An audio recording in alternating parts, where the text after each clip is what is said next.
Welcome to Instruction Discussion, our weekly look at the latest topics and trends in education affecting schools here on Long Island and schools around the world. Whether you're a teacher, parent, or student, listen for tips and strategies to help you navigate the educational landscape. There's a bell. It's time to start today's Instruction Discussion on the voice of Nassau Community College, 90.3 WHPC. Hello, I'm Kevin Boston Hill, and welcome to Instruction Discussion, where each week we will examine a recent trend or development in education and its impact on Long Island. For decades, students across America have been exposed to a fun way of learning and reviewing information. Whether it's using the smart cards, workbooks, or just playing the games, teachers and families alike have turned to the resources of BrainQuest to provide their students with more motivation to learn. Over BrainQuest's 30 years of publication, the focus has been on grades 1 through 6. However, with a growing number of families yearning to start their children on the road to academic success, the makers of BrainQuest have created a version for preschool students, My First BrainQuest. To help us further understand the effectiveness and popularity of BrainQuest and the science behind the latest iteration, today we welcome Karen Edwards, Editorial Director of Educational Resources at Workman Publishing. Ms. Edwards, welcome to Instruction Discussion on 90.3 WHPC. Thank you for having me. I'm excited to be here. Well, we're excited to have you here. I know as an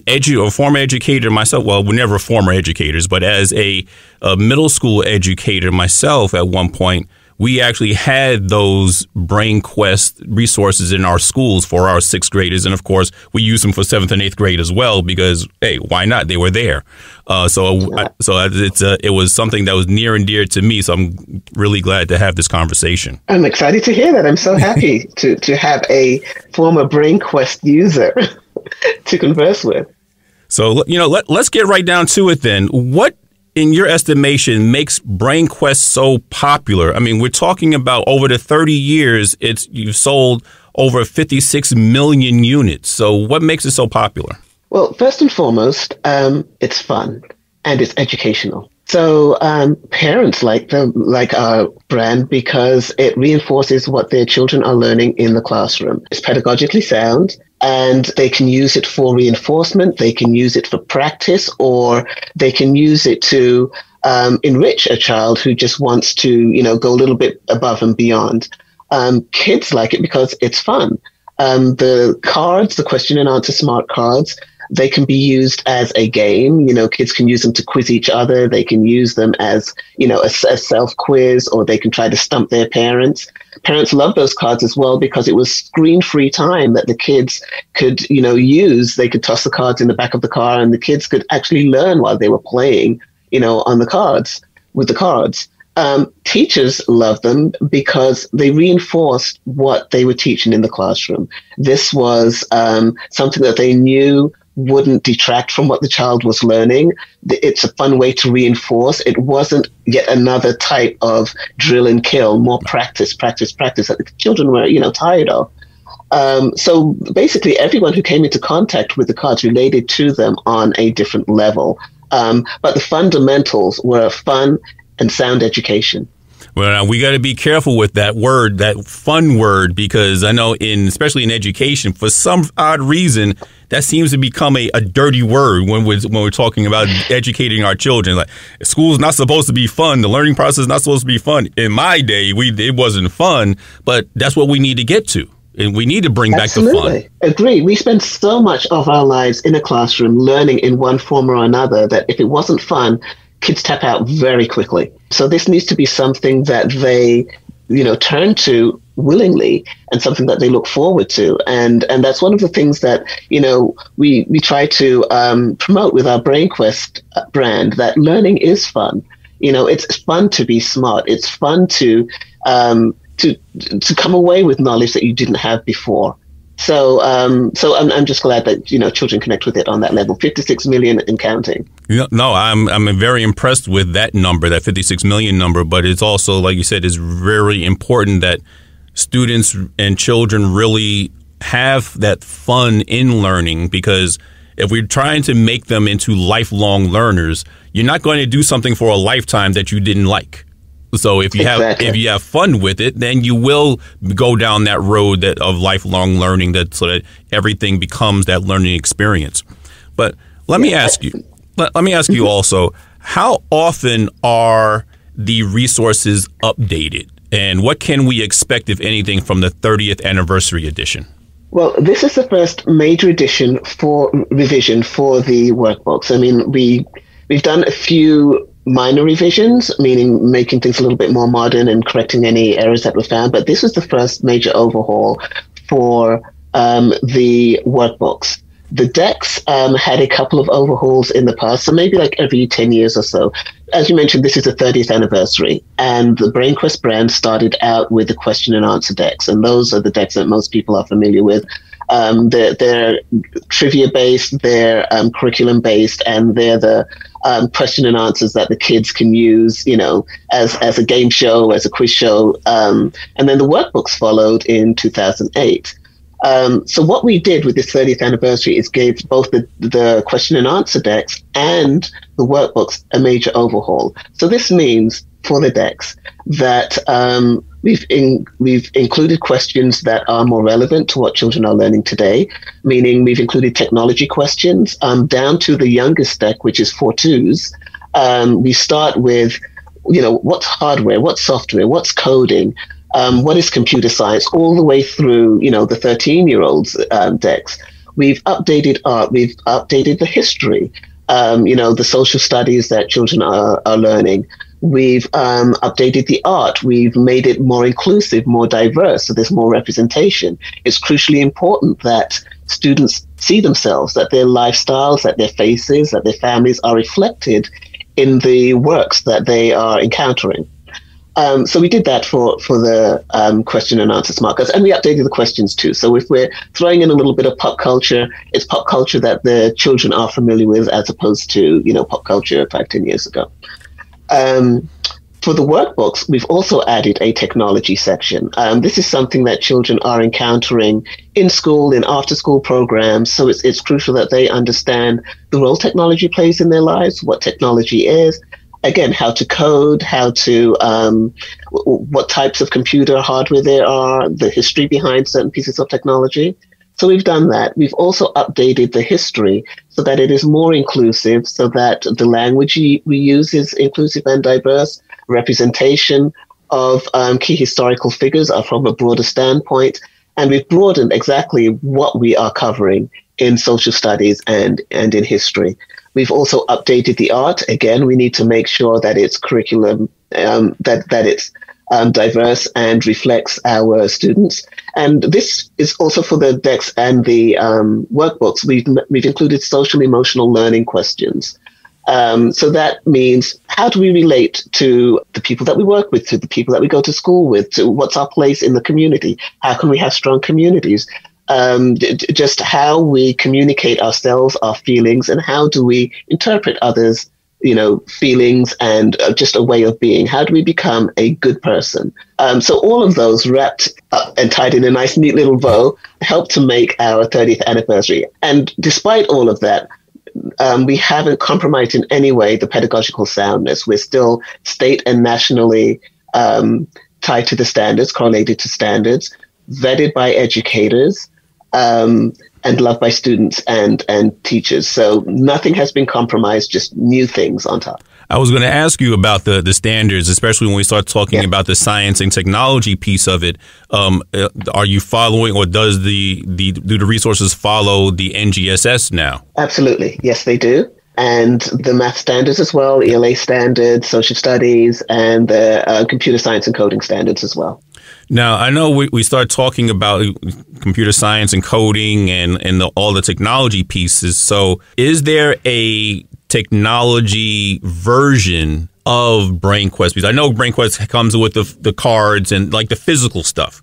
Is there anything that's been digitized? Not yet, no. The workbooks are still very much paper and pencil. The children show their work, children write in the workbooks, and that's still very much a foundation for learning for children.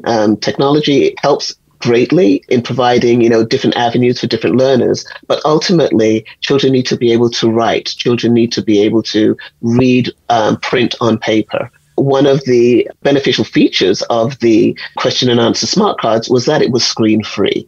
Children spend so much time on their phones and doing homework on their laptops that this is an opportunity to kind of take a step back from that, but still not compromise any of the fun or any of the learning that they get from our question and answer smart cards.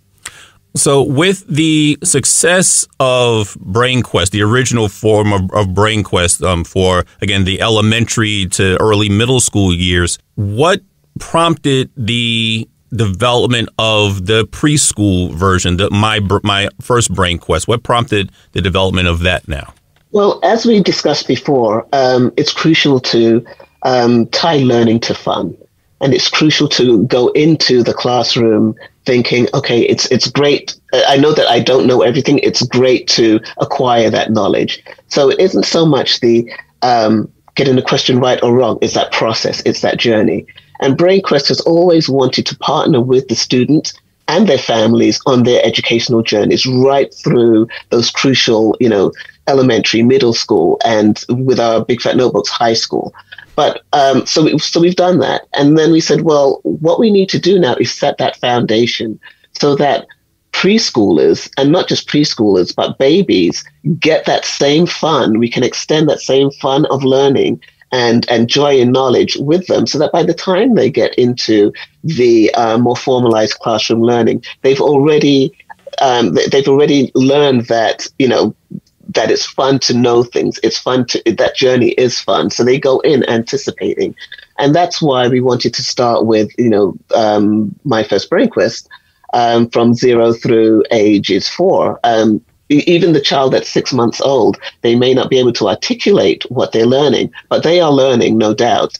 Learning is a constant process, and there's no need to wait until a child is in a classroom environment to encourage that and to build on that. Now, that's what I was going to ask you about that, because now that they're starting, my first BrainQuest targets that 0 to 4 year age range. And has a child's cognitive development developed to the point where they can actually understand what's being used in there, so they can kind of rehash or respond to some of those questions? Or how does the My First BrainQuest work? Right. So the great thing about My First BrainQuest is that every child at every stage of development from 0 through age 4 takes away something valuable that helps to lay those first bricks, that first foundation to learning. So a child who's perhaps 6 months old can sit in their parent's lap, in the caregiver's lap, and listen to the stories or listen to the books as they're being read to them. And while they might not understand all of the words, they understand that there's something going on the page. They understand the cadence of the voice. They understand repetition. And they understand just how a book is being used, meaning books are, the pages are turned, you hold a book and in a certain way, and you look at the pages and you look at the pictures. When a child is 1, you can start pointing things out. You can point out, the funny acrobats, or you can point out, the animals and talk about the sounds that they make. And in the meantime, you're still reading to them, and they're still getting the repetition, and they're still learning the sounds and how the sounds relate to the pictures on the page. As a child gets a little bit older, they're beginning to put together, for example, in our ABCs book, the alliteration, like amazing acrobats. They're putting together the phonemic, the sound with the picture. So they're making those types of connections. And this is where the questions really come in, because you can start to build on dialogic reading. And this is where you're asking questions about what's going on the page. You ask a child, well, what color is the acrobat's shirt? Or what else do you see on the page that begins with A, with the letter A, or with the sound A? Can you count for me? And you're counting together, and you're pointing out colors, and you're making this an interactive experience for both the child and the parent. And these questions, they vary so that, a 1-year-old or a 4-year-old will find them engaging. So a parent can pick and choose which question, or they can ask all of the questions. some of the questions ask about a child's likes or dislikes, or, what games do you like to play? Can you sing like a bird? It's a wide variety, so that when you're reading that book for the 8th, 9th, 10th time, it's a different experience. Every child and every reading is fresh and it's new, and it just helps to build on that prior knowledge. You are listening to Instruction Discussion on the voice of Nassau Community College, 90.3 WHPC. My name is Kevin Boston Hill, and our guest today is Karen Edwards, Editorial Director of Educational Resources at Workman Publishing, the publishers of BrainQuest and the new My First BrainQuest. And I'm glad you made that distinction as far as each time they read through the book and the workbooks and things, they find something a little bit different that they can latch on to. Because I'm sure you'll have some parents and caregivers and teachers thinking, well, if I buy these materials now, won't they just be obsolete once the student goes through it for the first time? What would make them go through it again? And why would they want to go through it again and all of that? So would it be economically feasible for me to purchase these materials? Absolutely. As I mentioned, the questions aren't just for, to make the book interesting for the child. They're also there to support the parent. So, we take it for granted that parents know how to read a board book to a child, or what questions to ask, or how to make a board book interesting for a child. And it's a false assumption.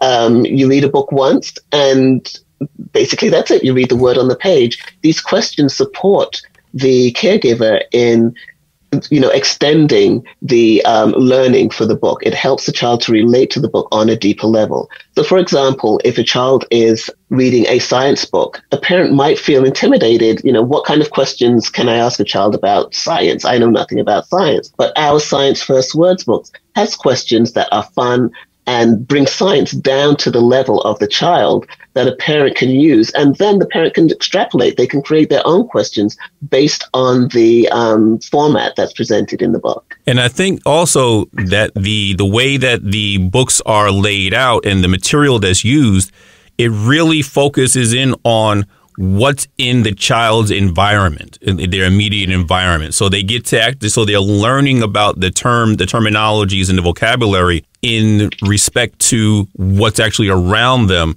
so they develop those experiences.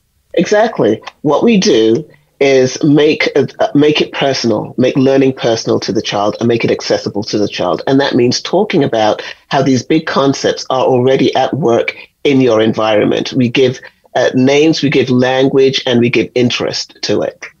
Because I think one of the things that a lot of cognitive development psychologists talk about is because we know that parents are supposed to be our children's first teachers. And I think the way we do that and support those caregivers in being those first teachers is by having them just talk to their children about what is going on around them. When talk about math in terms of cooking. So when you're in the kitchen and you're dividing up different materials to put into your menus, you talk about how we use the math and how we can divide things up, and talk about fractions and things like that. You talk about the science when you go outside in your backyard or go in on the street, you see the different animals that are interacting with each other, and you talk about that. So I think that My First BrainQuest, certainly, and the whole BrainQuest series really engages or promotes that family engagement so that everybody can have these conversations around the learning. Yes, so our first My First BrainQuest Science board book actually does that. We talk about how science is at work all around in the child's environment. So we go from the doctor's office, we go to the playground, we go to the park, we go to the beach. It's like, what are the words that we use to explain science to this child? We totally demystify that. I think one of the things that we tend to do with big subjects is make them unnecessarily complicated. And a 4-year-old doesn't really need to know about atoms just yet, but they do need to know about how things move. How does a swing move? How do you move when you're climbing up when you're climbing on the monkey bars, Why is the sun hot? How does the water move? How does the sailboat move? All of those things, that science that a child can relate to what's hot, what's cold. How can you tell when a pot is boiling on the water? Why do we keep food cold? Things like that a child will latch onto, and that will form the foundation for the science that they're going to learn in a more formal setting. So when we start using those cards and the question and answer cards and things like that, again, it helps to promote that family engagement, so everybody is kind of playing together. Yes. And you spoke earlier about they can turn it into kind of something like a trivia board game or something. And I immediately thought of the TV show, Are You Smarter Than a Fifth Grader? And I think, yes. And I think that's what kind of the people will latch on to, because as you said before, the children will try to stump their parents, and their parents are going to try to find out exactly what they're learning in school and so forth. So I think it becomes that really enriching and engaging type of learning that is so much fun. They don't realize they are learning. Exactly. There is nothing more fun than knowing something your parents don't know and rubbing their faces in it. Exactly. It makes for a great card trip. And the good thing about these cards is that, we have the questions and we have the answers. And the answers provide more than just the answers. They provide context. So if we're asking a question about, say, a jazz singer, what we'll do is within a sentence or two, just provide a little context for that jazz singer rather than just give the name.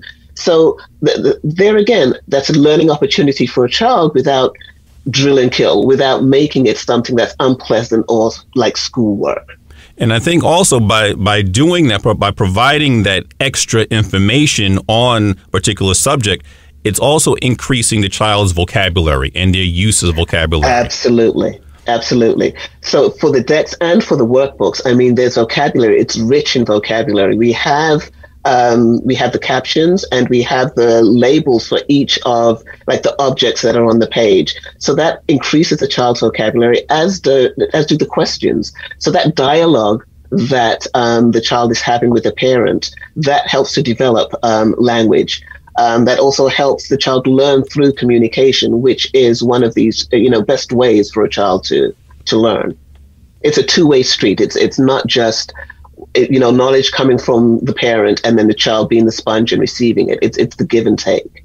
Yeah, because I think one of the things that will really support children as they get older with their comprehension is allowing them to kind of to speak back what it was that they heard, so that they kind of put it into their own words and show how they began to internalize it. Exactly. It's not just the answer, it's the why. And you'll find that even in assessments, they've shifted over the years. So it's not so much what is the correct answer, but how did you get to that answer? Why did you reach that conclusion? And as distant as it may seem, this is the foundation of that. This is talking about why you think things are the way they are, or what your answer is, or why you prefer a certain, fruit or color or number. Are all of the resources, as far as the question and answer cards and the workbooks, are they divided by grade band or by age band, or is it by content, or a combination of them? It's a combination. So the question and answer smart cards are divided by grade, but we have the age on them as well. For the preschool smart cards, my first, they're divided by age. So it's from 2 to 3 for the 4 2s, and then 3 to 4 for the 4 3s. The board books, they're all categorized for ages 0 through 4. And the workbooks are, of course, categorized by grade, from pre-K, kindergarten, and then grades 1 through 6. We have the ages on as well. So, either way, a caregiver will be able to find the product that's appropriate for the child that they're working with. What other resources are there? Well, no, we've been talking a lot about from age 0 to, say, 13 when they get into 6th grade, 6th or 7th grade. So, but are there any other resources out there, whether it's BrainQuest or something similar, that will address the upper grades, grades 8 through 12? I'm glad you asked. Yes, there are. We have, for our 6th through 8th graders, the Big Fat notebooks. And these are a series of subject-based study guides for kids ages 6 through 8. We have one for math, one for English language arts, science, U.S. history, world history, and computer science and coding. And what this is a study guide that's written in the form of a student notebook. So it's like the antithesis of a textbook, but it covers the key subject area, the key concepts that each child will encounter in their classroom. And it takes these huge subjects and breaks them down into bite-sized digestible pieces. So it's written in a way that a student would write. It's notes, it's got charts, mnemonics, doodles, all of the note-taking strategies that will help a child to really understand complex concepts and study for tests, and it supports their classroom experiences. So we have that from grades 6 through 8. They were so successful that we moved them into high school. So for high school, we have Algebra 1, we're working on Algebra 2, we have biology, chemistry, and geometry, along with workbooks, taking that same concept of making big ideas smaller and more digestible. So in this way, we are totally partnering with students from age 0 right until they graduate from high school. No, I think that's really important, because when we think about the educational continuum, the most places now, the conventional wisdom is to address from birth until basically grade 16, which is the 4 years of college now that they're including in that as well. So I think that's the road that most educational resources are moving into. Absolutely. Kids don't stop needing support in high school. If anything, the stakes are greater. Right. And when you move into college, if you're ill-prepared in high school, you absolutely need that support. So there's no like letting go and saying, okay, you're on your own. We're with you for the entire journey. If you had to leave our audience with one final thought about how to motivate students about learning, no matter what the age is, what would that thought be? Make it accessible, make it relatable, and make it fun. Make it something that the child would want to go to on their own. Make it support what they're learning in the classroom. They have to see the value in it. So pedagogically sound, fun, and accessible. Now, I know I said that was going to be your final thought, but I want to allow our listeners to find out where can they get their hands on these great BrainQuest materials. You can find BrainQuest materials wherever books are sold. So go to your favorite bookstore, or you can go to brainquest.com to learn all about our BrainQuest products and to purchase them there. Great, great. Well, we would certainly like to thank our guest today, Karen Edwards, Editorial Director of Educational Resources at Workman Publishing, for coming on to our show today. It has been a pleasure. Thanks so much for having me. Once again, my name is Kevin Boston Hill, and thank you all for listening to Instruction Discussion, right here on the voice of Nassau Community College, 90.3 WHPC.